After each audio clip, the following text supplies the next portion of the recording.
In today's video, I'm going to teach you how to select all in Evernote.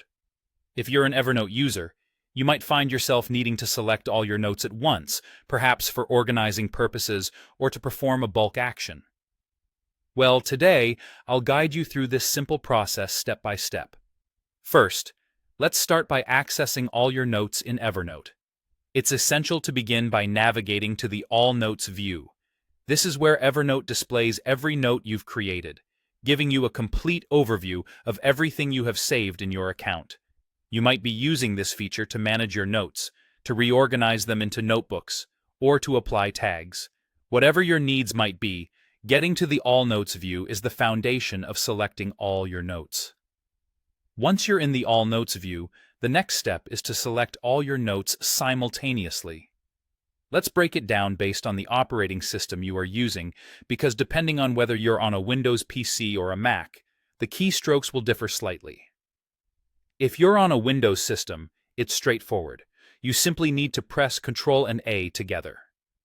This universal shortcut is quite handy and can be used in many applications to select everything in view. By doing this, you'll instantly highlight all the notes in your All Notes view. For those of you on a Mac, the process is just as simple.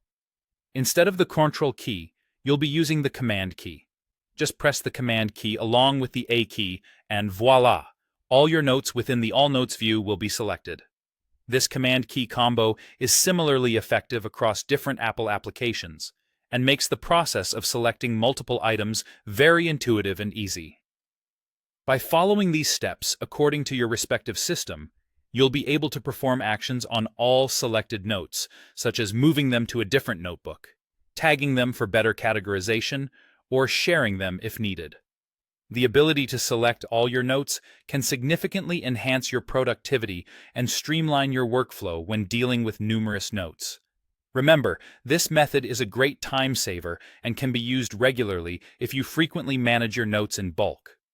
Practice using these shortcuts, and soon they'll become second nature, allowing you to navigate through Evernote with increased efficiency. I hope you found this guide helpful and that it makes your Evernote experience just a little bit easier. Thanks for tuning in, and don't forget to subscribe for more helpful tips and tricks.